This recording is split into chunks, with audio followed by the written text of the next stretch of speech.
tey ci mbiru Khalifa Sall bi yàlla na ci yàlla def ndox bu sedd wante man awma ci yaakaar parce que dëkk bu mel ni tey Sénégal fu mu toll daanaka justice moomatul boppam assemblée nationale moomatul boppam fii daal benn waay moo fi nekk mooy buum di buum yi te xam na boppam moo tax je pense que Khalifa Sall bii mooy ñetteel yoon bu nga xam ne ni ñu ngi jalgati ay droit am bu njëkk mooy bu Khalifa Sall bu ñu ko tabbee mu nekk tête de liste ci suñu coalition mooy Manko Taxawu Sénégal code électoral moo mayoon Khalifa Sall mu am sañ-sañ génn dem baat campagne ñu lank bañ ne du fi am ñu dem ba ci biir ñu fal Khalifa Sall mu nekk député assemblée nationale ñoom ñu ne Khalifa Sall musul am immunité parlementaire ñu dem ba ci biir ñu ne il faut ñu daal di yëkkati immunité parlementaire am boobu mooy ñaareel yoon bu nga xam ne dañu daal di galgal ay droit wu Khalifa Sall bii nag mooy troisième fois te je pense que États-Unis am nañ fa benn mbokk di fa député di suñu xarit di suñu soppe ñu ngi koy encouragé di ko ñaanal fu mu nekk ni yàlla génne ko ci situation bu mu nekk wante moom fu mu nekk États-Unis mais foofu président États-Unis amul sañ-sañ di jox ndigal juge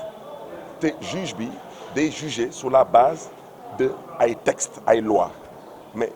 kooku suñu mbokk boobu États-Unis dafa joxe ay caution ñu bàyyi ko mu dem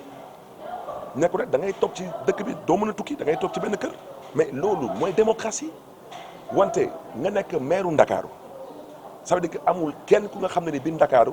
mën na joxe plus de garantie que yow mii di maire Ndakaaru par rapport ak fu nga dëkk ak tamit par rapport ak nga bañ a daw ak tamit par rapport ak tamit suñ la soxlaa nga ñëw taxaw kanamu juge ñu lank te di ngeen gis ci ay waxtu yu ndaw di ngeen gis seen taxawaay parce que agence judiciaire de l'État am na fu mu génnee ba pare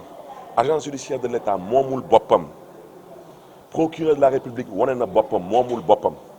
doyen des juges du ma wax ci moom parce que kooku na ko yàlla may xolu muñ wante nag lu am ba am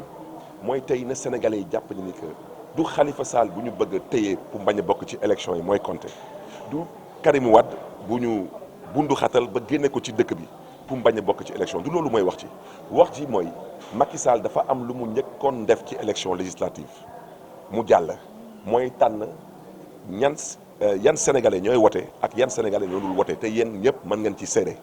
parce que Ndakaaru bi 52% Dakar waay yoo amoon ay carte d'électeur pour mën a voté wuñu parce que dañu daal di galgal bagages yi ak carte yi pour ñooñu bañ a voté waaw mais da ngeen jàpp ni loolu dafa jaadu nga nekk président du Sénégal yaay président sénégalais yëpp nga nekk ngay tànn ñuy wote ak ñu dul wote bii nag 2019 lu mu nam ma def moom Macky Sall mooy tànn ñuy bokk ci élection bi ak ñu dul bokk ci élection loolu nag sénégalais suñ ko nangoo wax dëgg yàlla saaga nañ ñoom seen bopp ñoom saaga nañu toute l'histoire démocratique de ce pays